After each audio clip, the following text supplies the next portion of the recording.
अस्सलाम वालेकुम, कैसे हैं सब? अब सब ठीक होंगे, मैं भी ठीक हूँ। अच्छा, आज इस वीडियो में ब्राज़ीलियन करने का तरीका नहीं बता रही हूँ। बहुत सारे सवाल होते हैं ब्राज़ीलियन केराटिन ट्रीटमेंट को लेके लोगों के ज़हन में, तो वो जो सवाल हैं आज उनके मैं जवाब दे रही हूँ यहाँ पे। तो इस वीडियो को आप कोशिश कीजिएगा कि एंड तक सुन लीजिएगा, क्योंकि तकरीबन इसमें हर एक बात जो काम की ही है। सबसे पहले तो ये इस ट्रीटमेंट को कहते क्या हैं? इसे ब्राज़ीलियन ब्लोआउट भी कहते हैं, केराटिन ट्रीटमेंट भी कहते हैं, ठीक है? और इसकी जो है उम्र कितनी है, ये कितनी देर तक लास्ट करता है, ये 6 महीने तक लास्ट करता है मैक्सिमम। लेकिन इसकी लाइफ जो है हर वॉश में रिड्यूस होती है। अच्छा, अब केराटिन रिबाउंडिंग या जो केराटिन ट्रीटमेंट ब्राज़ीलियन है, इस चीज़ की बहुत ज़्यादा कन्फ्यूजन होती है लोगों की कि इसमें फ़र्क क्या है।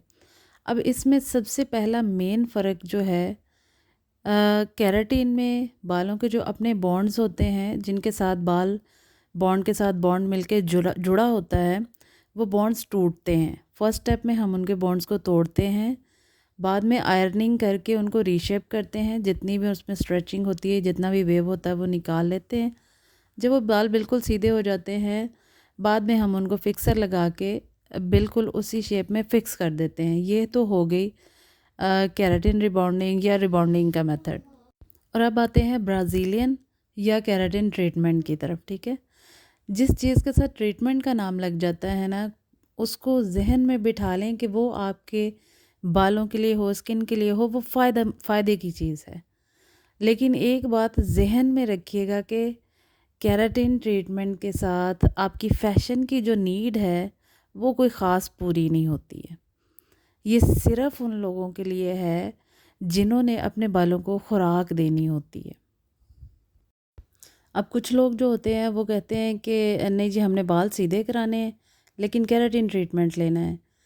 अब जो हमारी ये क्लाइंट थी, अगर आपने इनका नोट किया हो तो इनके बाल रफ़ और फ्लफ़ी थे, लेकिन बाल इनके बिल्कुल सीधे थे। तो इसलिए इन्होंने ब्राज़ीलियन कराई तो इनके बाल 100% सीधे हो गए। जिन लोगों की ख्वाहिश होती है कि बाल सीधे बिल्कुल हो जाएँ ब्राज़ीलियन से, तो वो उनकी ख्वाहिश पूरी नहीं होती। ये ख्वाहिश आपकी केराटिन जो है रिबाउंडिंग उनसे पूरी हो सकती है, लेकिन केराटिन रिबाउंडिंग कराने के लिए बालों का थोड़ा हेल्दी होना बहुत ज़रूरी है। और जो ब्राज़ीलियन है ये है ही डैमेज बालों के लिए। जिनके बहुत डैमेज बाल होते हैं उनको हम आर्टिफिशियल तौर पे समझ लें कि खुराक मुहैया करते हैं।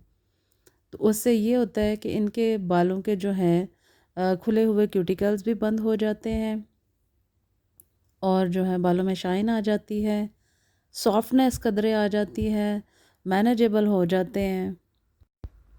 अच्छा, अब कुछ लोगों का क्वेश्चन होता है कि अच्छा जी, ये तो ट्रीटमेंट है, लेकिन इसमें आयरनिंग क्यों कर रहे हैं? आयरनिंग करेंगे तो बाल तो ख़राब हो जाएंगे।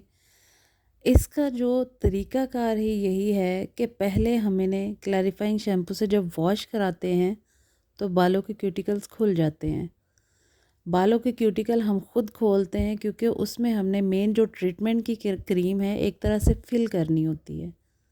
वो जब हम ट्रीटमेंट की क्रीम लगा लेते हैं, उसको ड्राई करने के बाद आयरन इसलिए किया जाता है ताकि खुले हुए जो क्यूटिकल्स हैं वो सील हो जाएं, वो बंद हो जाएं, और जो क्रीम है जो हमने ट्रीटमेंट की क्रीम अप्लाई की है वो उनके अंदर सील हो जाए। मेन जो है बालों को आयरन करने का पर्पस ट्रीटमेंट में यही है कि हम उनमें फिलर डाल के बालों में उनको सील करते हैं आयरन के थ्रू। और आयरन करने का ये फ़ायदा होता है कि आपके बालों के क्यूटिकल्स बंद होने के साथ साथ बालों के ऊपर कंप्लीटली तौर पे एक लेमिनेशन कोटिंग आ जाती है, जो आपके बालों को एक तो जो बाहर की है चीज़ें या जो भी आप शैम्पू या कुछ भी यूज़ करते हैं उनसे बचाती है, वो जो कोटिंग है।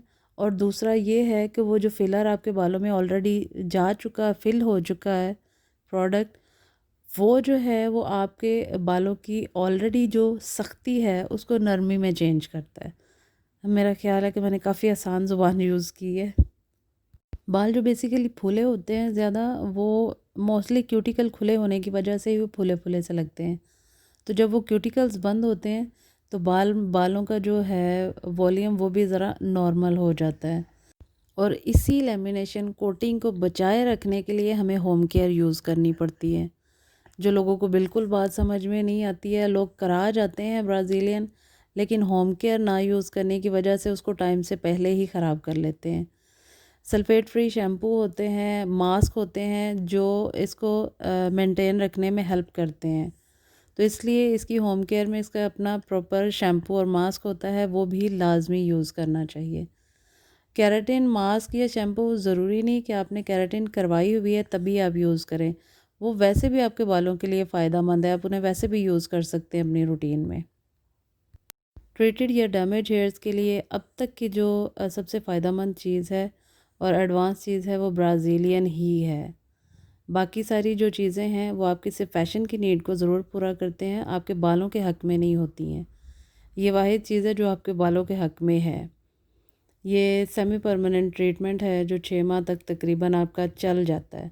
लेकिन ये है कि अगर आप 3-4 माह बाद इसे करवाते रहते हैं तो ये है कि आपके बाल तकरीबन ठीक ही रहेंगे। आई होप कि आप लोगों को समझ आ गई होगी कि फ़र्क क्या है। Thumbs up the video. Thank you so much. अल्लाह हाफिज़।